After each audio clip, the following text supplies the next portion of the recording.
Hello everyone, कैसे हैं आप सभी। आई होप अच्छे एंड स्वस्थ होंगे। आप सभी का स्वागत है आपके अपने यूट्यूब चैनल लर्न विद प्रीत चौधरी में। आज की जो हमारी क्लास है इसमें आपके आरएस मेंस 2024 की हिंदी की क्लास रहने वाली है, जो कि आपके पेपर फोर्थ का जो आपकी यूनिट फर्स्ट है उसकी हिंदी में आपके बात करें तो हिंदी में आपके पार्ट ए और आज का पार्ट सी रहने वाला है। पार्ट ए की बात करें तो पार्ट ए में आपके उपसर्ग रहने वाले हैं। उपसर्ग के साथ साथ आपके प्रत्यय और आपके पर्यायवाची रहने वाले हैं। और अगर हम पार्ट सी की बात करें तो आज का आपका निबंध का जो आपको विषय कल दिया गया था, कल वाले टेस्ट में कि आपको आंसर राइटिंग करनी थी, उसका आज अच्छे से हम सॉल्यूशन करेंगे। तो चलिए बिना देर के हुए क्लास स्टार्ट करते हैं। सबसे पहला हमारा जो क्वेश्चन है वो है उपसर्गों का। उपसर्गों के योग से दो दो शब्द हमें बनाने हैं। जो हमारा पहला दिया हुआ है, हमें सब दिया गया है गैर शब्द दिया गया है, यानी गैर हमें उपसर्ग दिया गया है। गैर का अगर हम देखें तो अर्थ होता है नहीं। गैर का अर्थ क्या होता है? नहीं। जैसे अपन मान ले गैर कानूनी, क्या मान सकते हैं अपन ने? गैर कानूनी। गैर कानूनी आपके गैर उपसर्ग से बनने वाला शब्द। इसके साथ साथ ही अपन लिख सकते हैं गैर कोम। गैर कोम दूसरे कोम का, ठीक है, गैर कोम। गैर जवाबी, गैर जवाबी। और गैर उपसर्ग से कौन से शब्द बन सकते हैं? जैसे गैर जरूरी, यानी जरूरी नहीं है, गैर जरूरी। अपन बोल देते हैं ना कि वो तो गैर जिम्मेदार है, वो क्या है? गैर जिम्मेदार है। तो अपन लिख सकते हैं गैर जिम्मेदार। जिम्मेदार। तो ये आपके गैर उपसर्ग से बनने वाले शब्द थे। गैर का अर्थ होता है नहीं। अगले पे बढ़ते हैं। अगला हमें शब्द दिया गया है परि उपसर्ग। क्या दिया गया है? परि उपसर्ग। परि की अगर हम बात करें तो परि के दो अर्थ निकलते हैं। एक तो आपका हो गया, परि का अर्थ होता है चारों ओर, चारों ओर। दूसरे की अगर हम बात करें तो दूसरा आप है, इसका परि का अर्थ पास में भी होता है, पास। परि का अर्थ क्या होता है? पास। तो अब हम देखेंगे कि परि उपसर्ग से बनने वाले शब्द।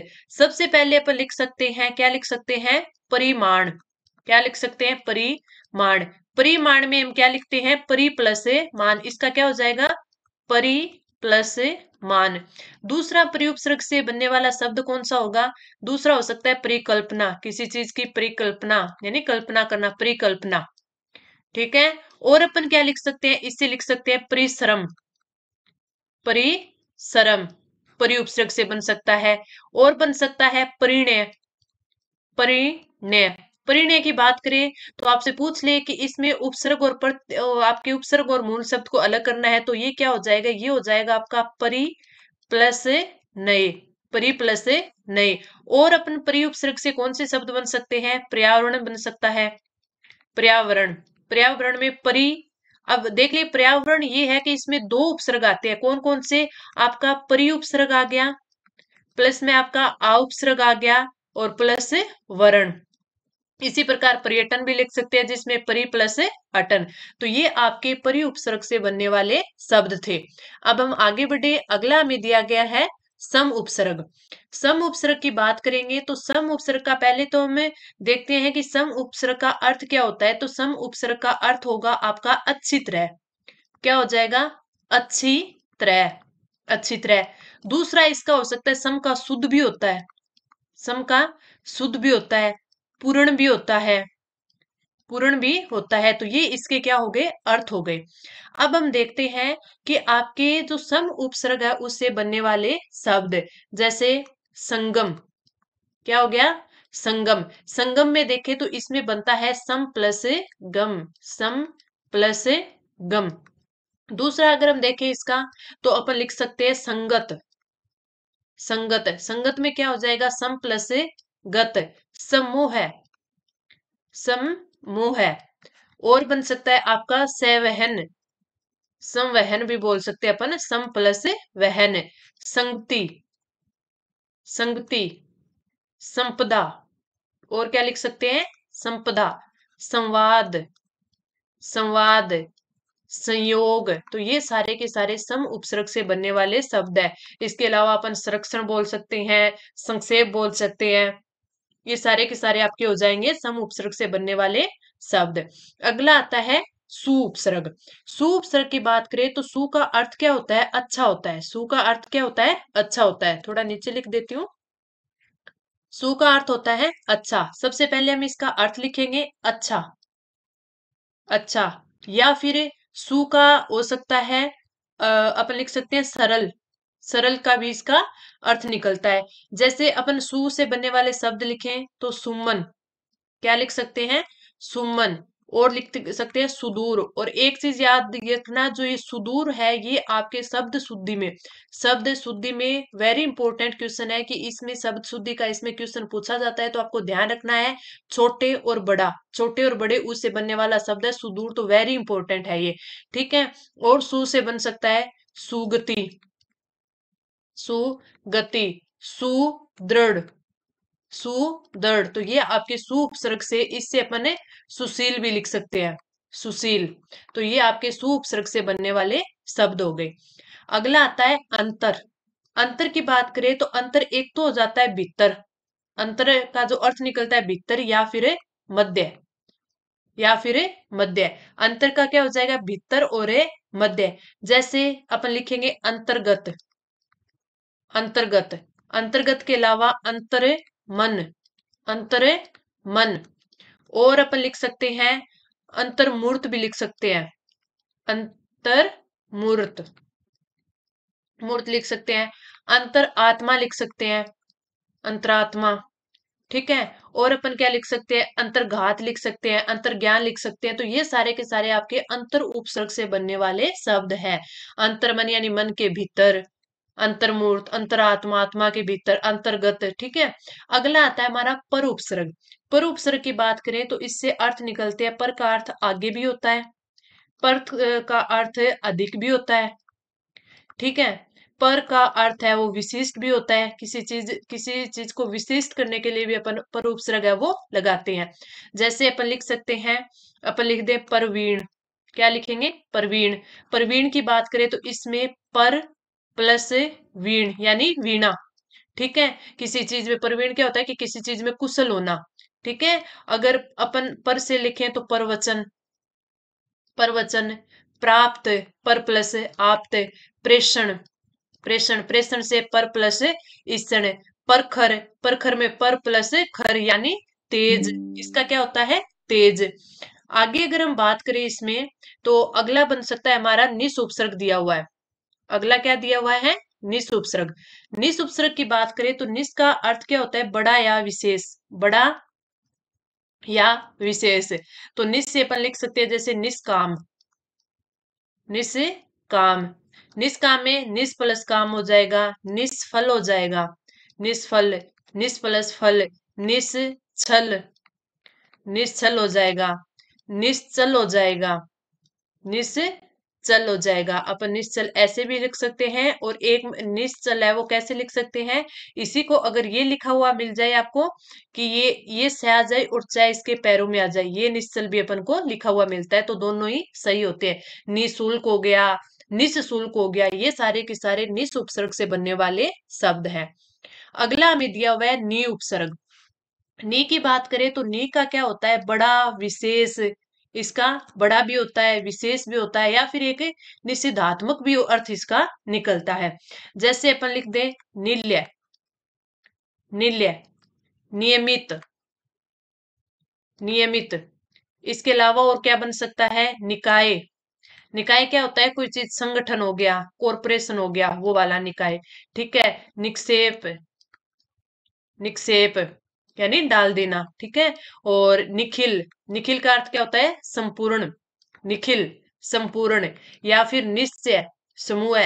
निदाच यानी गर्मी। तो ये सारे के सारे नी उपसर्ग से बनने वाले शब्द है। अगला हमें उपसर्ग दे रखा है दुस उपसर्ग। दुस उपसर्ग की बात करें तो दुस का बुरा भी होता है, कठिन भी होता है। बुरा हो गया, कठिन हो गया, विपरीत हो गया। तो ये क्या होते हैं? दुस उपसर्ग के अर्थ होते हैं। ये मैं अर्थ आपको इसलिए बता रही हूँ ताकि आपको याद करने में, इसके जो एग्जाम्पल आप याद करो ना, तो वो एग्जाम्पल याद करने में आपके लिए अच्छे से वो समझ आ जाए। समझी हुई चीज है वो हमें याद रहती है। तो दुस से अपन याद रख सकते हैं दुस्साहस। ठीक है। दुस्सह। दुस्सह। दुस स्वप्न याद कर सकते हैं। दुष्काल याद कर सकते हैं। दुष्काल। दुष्फल। दुष्फल। दुस्वपन। दुष्स्वपन। तो ये अपने याद कर सकते हैं। ठीक है। अगर हम बात करें आगे अपन क्या दुरुपसर्ग की, दुरुपसर्ग की बात करें तो दुर का अर्थ वही होता है कठिन हो गया, बुरा हो गया, विपरीत हो गया। जैसे अपन लिखते हैं ना दुर्गम, कि ये रास्ता तो दुर्गम है। दुर्जन, दुर्जन हो गया। और दुर्बुद्धि हो गई, दुर्गति हो गई, दुर्गति हो गई, दुर्जेय हो गए, दुर्जेय। ठीक है। और दुर्भावना, दुर्भावना। तो ये सारे के सारे आपके दुर उपसर्ग से बनने वाले शब्द हैं। तो ये मैंने 10 आपको अच्छे से उपसर्ग करवाए, 10 के अर्थ बताए, उनके कई में 5 से 6 मैंने आपको क्या बताए हैं, इनके एग्जाम्पल बताए हैं। अब हम बढ़ते हैं हमारे अगले क्वेश्चन की ओर। और अगला जो हमारा क्वेश्चन है वो दे रखा है हमें प्रत्यय का, मूल शब्द और प्रत्यय पृथक करना। अब मैंने जैसे कल वाला आपको क्वेश्चन टेस्ट करवाया था, तो उसमें मैंने आपको लिखवाया था कि प्रत्यय अलग कीजिए, आपका क्या उपसर्ग अलग कीजिए। तो इसमें क्या था, उसमें हमने सिर्फ है वो उपसर्ग, जैसे उसमें मान लीजिए नि उपसर्ग था, ठीक है, सु उपसर्ग था, सम उपसर्ग था, तो वो ओनली हमने उपसर्ग लिखे थे। अगर प्रत्यय का था तो हमने सिर्फ प्रत्यय लिखे थे। लेकिन इसमें मूल शब्द और प्रत्यय दोनों है, तो हमें दोनों लिखने हैं। जैसे सबसे पहले दे रखा है संगीन। संगीन की बात करें तो संग प्लस ईन प्रत्यय दिया हुआ है इसमें, संग प्लस ईन प्रत्यय। बख्तावर, बख्तावर में बात करें तो इसमें बख्त और इसमें बख्त plus our, Bakht plus our, ये नुक्ता भी दिया हुआ है इसमें। ठीक है। नारायण की बात करें तो इसमें नारा प्लस अयन प्रत्यय, नारा प्लस से अयन प्रत्यय। ये जो आवर हो गया, अयन हो गया, ऐसे अगर हमारे प्रत्यय आ जाते हैं ना, तो हमें उनमें एग्जाम्पल है वो बहुत कम याद रहते हैं। जैसे इन के रह जाते हैं, ओती के रह जाते हैं, ठीक है, आ के रह जा सकते हैं, अन्य के रह सकते हैं, ये प्रत्यय होते हैं। इनके एग्जाम्पल हमारे सामने काफी सारे होते हैं, लेकिन आवर हो गया, अयन हो गया, इनके थोड़े कम होते हैं। जैसे अगर इसकी बात करें दांडायन, दांडायन की बात करें तो दांडे, दांडे, ये इसमें अगर जोड़ के ऐसे बना दिया ना ये को, तो ये दांडे हो गया। इसी को आप ऐसे भी लिख सकते हो दांडे। ठीक है, जो आपको सुटेबल लगे आप लिख सकते हो। प्लस है आयन, आयन। अब आयन भी प्रत्यय होता है, आयन भी प्रत्यय होता है। कठुआ, कठुआ की बात करें तो आपका क्या हो जाएगा, काठ प्लस उआ प्रत्यय, काठ प्लस उआ, कठुआ। अगला आता है अभिनंदनीय। अभिनंदनीय की बात करें तो अभिनंद, अभिनंद प्लस अन्य, प्लस अन्य, अन्य प्रत्यय आ गया। उआ प्रत्यय, आयन, अयन, इन, आवर। बबुआ, बबुआ की बात करें तो बाबू प्लस आ। अब ये आ प्रत्यय लगा है, तो इसमें आप देखिए शब्द बनने पर जो मात्रा है वो छोटी होगी, पहले बड़ी थी। तो इन चीजों का भी आप थोड़ा ध्यान रखना। सापित, सापित की बात करें तो इसमें आपका कौन सा प्रत्यय लगा है, इत प्रत्यय, साप प्लस इत, साप प्लस इत, सापित। स्थगित, स्थगित की बात करें तो आपका स्थगन, स्थगन प्लस इत प्रत्यय, स्थगित। तो इत प्रत्यय से आपसे पूछ ले दो शब्द बनाइए तो सापित, स्थगित, दो आपके बन जाएंगे। यक्षिणी की बात करें तो यक्ष, सॉरी यक्स, इस प्रकार यक्स प्लस इनी, यक्स प्लस इनी, यक्षिणी। कटाई, काट प्लस आई। तो ये सारे के सारे हमें अच्छे से इसी क्लास में याद करनी है। मैं काफी अच्छे से आपको समझाने की कोशिश कर रही हूँ, और आई होप आपको अच्छे से समझ भी आ रहा होगा। लेखक की बात करें तो इसमें क्या हो जाएगा, लिख धातु आ जाएगी, लिख प्लस अक प्रत्यय आ जाएगा।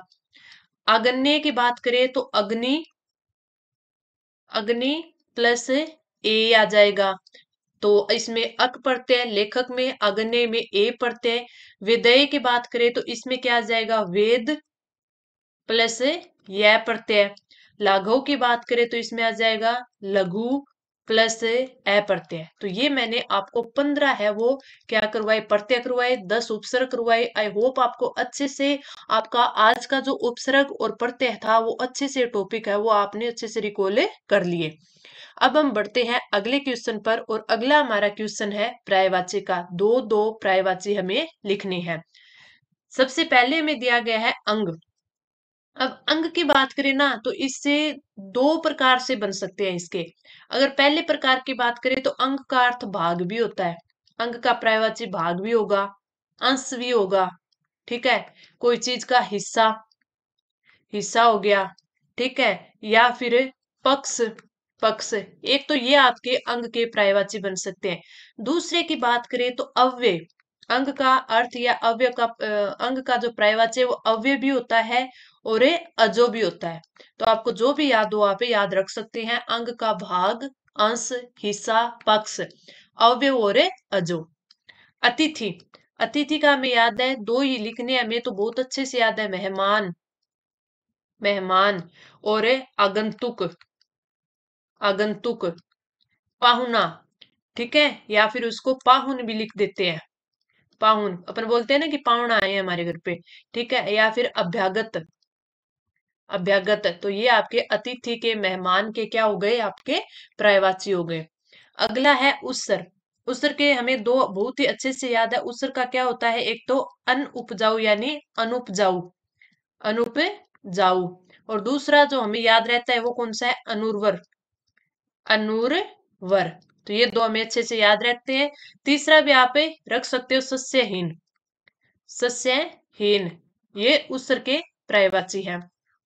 अगले की बात करें, कपट, कपट की बात करें यानी, कपट यानी छल करना, धोखा करना, छल हो गया, धोखा हो गया, या फिर व्याज, व्याज भी क्या होता है, कपट होता है, धोखा होता है, ठगी करना, दगा करना, फरेब करना। तो ये सारे के सारे आपके क्या है, आपके कपट के पर्यायवाची है, फरेब, और धूर्तता भी बोल सकती है, वंचना भी बोल सकते हैं। लेकिन आप ये याद है, हम जो अपन देखते हैं कि ये शब्द है वो काफी लाइफ में बोले भी जाते हैं, छल, धोखा, ब्याज, ठगी, दगा, फरेब। अगला आता है कल्याण, कल्याण की बात करें तो कल्याण का कि उसका तो मंगल हो गया, उसका कल्याण हो गया, ठीक है, शुभ भी बोल देते हैं, शुभ भी बोलते हैं, भला भी बोल देते हैं, हित भी बोल देते हैं। तो ये सारे के सारे क्या है, कल्याण के पर्यायवाची। आगे बात करें खून, खून है, खून का एक तो रक्त, रुधिर, रुधिर, और लहू, लहू, और एक शोणित। तो ये तीन तो हमें याद ही थे। अगर शोणित याद भी नहीं रहता तो कोई बात नहीं, लेकिन ये याद करा हुआ सा रहता है मेरे, तो ये याद आ जाता है। तो रक्त, रुधिर, लहू, शोणित। अगला आता है गर्व, गर्व की बात करें तो गर्व का एक तो आ जाता है दर्प, एक आ जाता है अभिमान, अभिमान, ठीक है, एक आ जाता है घमंड, घमंड, इसके अलावा अकड़, वो तो अकड़ करता है, ठीक है, और दंभ, दंभ। तो ये सारे के सारे क्या है, आपके गर्व के पर्यायवाची शब्द है। तो मैंने आपको 7 तो पर्यायवाची शब्द है जिनके साथ पर्यायवाची करवाए, काफी अच्छे से याद करवा दिए, ठीक है, आपको उपसर्ग प्रत्यय भी करवा दिए। तो हमारा पार्ट ए यहाँ पे कंप्लीट होता है। अब हम बढ़ते हैं पार्ट सी की ओर। और पार्ट सी में मैंने आपको कल जो टॉपिक दिया था वो क्या दिया था, महिला सशक्तिकरण विभिन्न आयाम एवं मुद्दे, महिला सशक्तिकरण विभिन्न आयाम एवं मुद्दे। इसमें अगर हम बात करें तो सबसे पहले हम बढ़ते हैं महिला सशक्तिकरण विभिन्न आयाम एवं मुद्दे। आपने अच्छे से इसकी प्रैक्टिस की होगी, काफी अच्छे से लिखा होगा, इसको भी आप थोड़ा देखना और फिर आपको पता चलेगा कि आपने जितना अच्छा बेहतर लिखा है उसमें क्या अपन कुछ और भी ऐड कर सकते हैं। वर्तमान समय में देश में नारियों का ऐसा वर्ग है जो शिक्षित, सजग और जागरूक है। उसे अपने पैरों पर खड़ा होने के लिए पुरुष रूपी बैसाखी की आवश्यकता नहीं है। उसे अपने अधिकार और सामर्थ्य का पूर्ण ज्ञान है। समाज में महिलाओं की परिस्थिति है एवं उनके अधिकारों में वृद्धि की, महिला सशक्तिकरण। महिला जो कभी घर की चार दीवारी के अंदर कैद थी, आज पुरुषों के साथ हर क्षेत्र में कंधे से कंधा मिलाकर खड़ी है। जमीन से आसमान तक कोई क्षेत्र अछूता नहीं है जहां महिलाओं ने अपनी जीत का परचम न लहराया हो। तो ये चीज है। इसमें अगर सबसे पहले क्या बोला था कि महिला सशक्तिकरण विभिन्न आयाम एवं मुद्दे, तो इसके लिए जो विभिन्न आयाम और मुद्दे हैं ये हमने बताए। तो इसमें अपन एक चीज देखें कि जो सबसे पहले हम यही बताएंगे कि सशक्तिकरण में आज महिलाएं हैं वो कहाँ तक बढ़ चुकी है। तो इसमें बढ़ चुकी है ये चीज हमने देखा, तो इसीलिए हमने बोला है कि महिलाएं हैं वो शिक्षित हैं, सजग भी हैं, जागरूक भी हैं। और ऐसा कोई भी आज क्षेत्र नहीं रहा है कि जिस जिस क्षेत्र में है वो महिलाओं का योगदान ना हो, या फिर महिलाओं ने वहां पर अपना कुछ है वो परचम नहीं लहराया हो। तो ये सारे के सारे आप इसमें देख सकते हैं। आगे अगर हम बढ़े तो आगे देखते हैं कि एक लाइन देखते हैं हमें, नारी तुम केवल श्रद्धा हो, विश्वास रजत जग पगतल में, यूं पीयूष स्रोत सी बहा करो, जीवन के सुंदर समतल में। तो ये जो कुछ पंक्तियां ये कवि जयशंकर प्रसाद ने लिखी थी। अब मैंने आपको बोला था कि सबसे पहले आप जो भी विषय अपन को दिया होता है उसके बारे में थोड़ा सा उसका अर्थ समझाया करो। ठीक है, कोई जैसे अपन को कोई पंक्ति दे देता है, जैसे अपन भाव विस्तार में करते हैं, ठीक है, कोई अवतरण दे देता है तो उसका भाव विस्तार करते हैं, तो पहले उसका अर्थ बताते हैं, उसके बाद है उस चीज के बारे में उसकी विशेषताएं वगैरह बताते हैं, ये चीज करते हैं। तो अब हमने आयाम और मुद्दे बताने थे, तो सबसे पहले हम बताए तो सही कि इसमें आपके जो महिला सशक्तिकरण है उसमें महिलाएं कहाँ तक पहुंच चुकी हैं। फिर इसके बारे में कोई भी किसी की जैसे कवि जयशंकर प्रसाद है तो उनकी कुछ पंक्तियां लिख दी, या फिर किसी महान पुरुष की कुछ लिखी हुई पंक्तियां, कुछ कविताएं वो हम लिख सकते हैं। तो ये इसमें हमें काफी अच्छे मार्क्स है वो स्कोर कर पाते हैं ऐसा लिखने के लिए। आगे अगर हम लिख देंगे कि कवि जयशंकर प्रसाद की लिखी ये पंक्तियां जन जन की जुबान पर चढ़ गई है, हमने एक जीते जागते मनुष्य को भी एक भावनात्मक रूप दे दिया है, उसे देवी बना दिया है, लेकिन कभी भी उसकी आकांक्षाओं की परवाह नहीं की, जो सिर्फ एक सामान्य मनुष्य के रूप में जीवन के सभी क्षेत्रों में पुरुष की सहचरी बनना चाहती है, पुरुष के भांति जीवन में घर से बाहर निकल संघर्ष करना चाहती है। आगे अगर हम देखें तो वर्तमान में नारियां प्रत्येक क्षेत्र में अपना वर्चस्व स्थापित कर रही हैं। शिक्षा एवं आर्थिक स्वतंत्रता ने महिलाओं में नवीन चेतना भरती है। जीवन के प्रत्येक क्षेत्र में महिलाओं की भूमिका में वृद्धि हो रही है। आज महिलाएं राजनीतिक, विज्ञान, कला तथा साहित्य सहित रक्षा क्षेत्र में भी नए आयाम में गढ़ रही है। सेना जैसे संवेदनशील क्षेत्र में भी महिलाएं अपनी भूमिका का पुरुषों के साथ कदम मिलाकर निर्वहन कर रही हैं। हाल ही में अवनीत चतुर्वेदी सहित 3 लड़कियों को वायुसेना में फाइटर प्लेन उड़ाने की अनुमति प्रदान की गई। जब आप ये लाइन लिखते हो ना तो आपका जो आंसर है वो और ज्यादा बेहतर बन जाता है।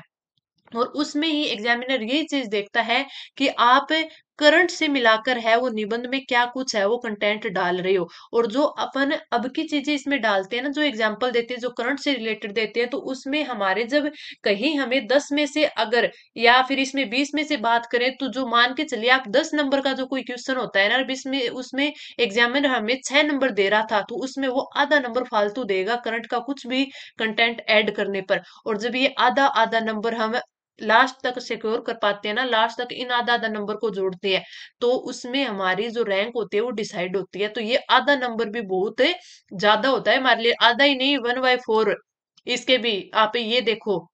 ठीक है, तो आगे हम बढ़ते हैं अगला। यह उनकी कार्य क्षमता का द्योतक है, क्योंकि प्राय कमजोर समझी जाने वाली महिलाएं आज कठिन माने जाने वाले क्षेत्रों में भी अपनी क्षमता का प्रदर्शन कर रही है। गांधी जी ने कहा था कि महिलाएं पुरुषों से बेहतर सैनिक साबित हो सकती है। कल्पना चावला, सुनीता विलियम्स, टेसी थॉमस जैसी अनेक नारियां आज समाज में महिलाओं की मजबूत छवि प्रस्तुत कर रही है। अग्नि मिसाइल के विकास में प्रमुख भूमिका निभाने वाली टेस टेंसी थॉमस को मिसाइल वुमेन के नाम से जाना जाता है। शीर्ष क्षेत्र में भी महिलाओं ने अपनी सफलता की कहानी दुनिया के सामने रखी है। आर्थिक अधिकारों की प्राप्ति तथा आर्थिक रूप से आत्मनिर्भर होने के कारण महिलाओं का सशक्तिकरण हुआ है।